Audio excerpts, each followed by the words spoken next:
Champion Virat Kohli. দীর্ঘ 18 বছরের অপেক্ষায় শেষ আইপিএল জিতল আরসিবি। জয়ের মুহূর্তে সবাই উচ্ছ্বাস করলেও খুশির কান্নায় ভেঙে পড়লেন বিরাট। বহু লড়াই, স্বপ্ন আর হাজার হাজার ট্রোলকে উপেক্ষা করে দাঁতে দাঁত চেপে লড়াই করে আজ চ্যাম্পিয়ন বিরাট। আসলে কথায় আছে না, মেহনত করনে वाले की कभी हार नहीं होती। আজকের দিনে দাঁড়িয়ে সবচেয়ে বড় উদাহরণ স্বয়ং বিরাট কিং কোহলি। প্রথম সিজন থেকেই আজ 18তম সিজন। শুধুমাত্র নিজের উপর ভরসা রেখে, নিজের দলের উপর ভরসা রেখে বিরাট খেলে গিয়েছেন, বলা ভালো লড়ে গিয়েছেন। আর সেই লড়াইয়ের বিজয় পতাকাই উড়ল আজ। সাক্ষী রইল সেই সমস্ত বিরাট অন্তগামী মানুষগুলো, সাক্ষী রইল গোটা ভারতের ক্রিকেট প্রেমী মানুষ। টানা 17 বছর ধরে প্রতিবার ব্যর্থতাকে স্বীকার করে নিয়ে তিনি কখনো বেশি পরিমাণ অর্থের লোভে ভুলে যাননি নিজের দলকে। কয়েকবার তীরে এসে তরি ডুবলেও ভেঙে পড়েননি, উঠে দাঁড়িয়ে গড়েছেন নিজের দলকে। আর সব কিছু মেনে নিয়ে লড়াইটা চালিয়ে গেছেন। ঠিক এই জন্যই হয়তো কথাই বলে, আলাদা করে ভাগ্য বলে কিছু হয় না, বরং নিজের ভাগ্য নিজেকেই লিখতে হয়।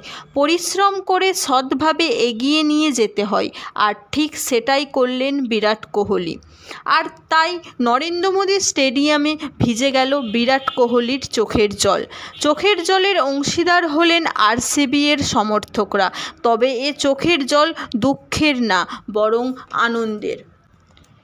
এ যেন লড়াই করে নিজের অধিকার আদায় করে নেওয়ার গল্প, যার প্রধান চরিত্রে বিরাট কোহলি আর তার সুচরিত্রে আছেন তার ভক্তরা। জানি এ জয়ে কৃতিত্ব কিছু কম নয় ক্যাপ্টেন রাজেশ পাতিদারের, কিন্তু সেই মানুষটা নিজেই প্রেস কনফারেন্সে বলেছিলেন, এবারে আমরা বিরাট কোহলির জন্য জিততে চাই, তাই আজ আমাদের বিরাট উদযাপন। এ জয় শুধুমাত্র আরসিবি এর নয়, বরং এ জয় সমস্ত ভক্তদের, যারা 17 বছর ধরে একটা অপূর্ণ স্বপ্নকে মনের মধ্যে পুষে রেখেছিলেন, টোন টিটকেরি পেয়েও লয়াল থেকে গিয়েছিলেন। তাই ম্যাচের শেষে স্বয়ং বিরাট কোহলি জানান, আরসিবি ফ্যানদের মতো লয়ালিটি তিনি আর কোথাও দেখেননি। অবশেষে কিং কোহলির স্বপ্নের সাম্রাজ্য পূরণ হলো আজ। তার কেরিয়ারে না পাওয়া অংশটুকুও পেয়ে গেলেন তিনি। ভালো থাকুন বিরাট।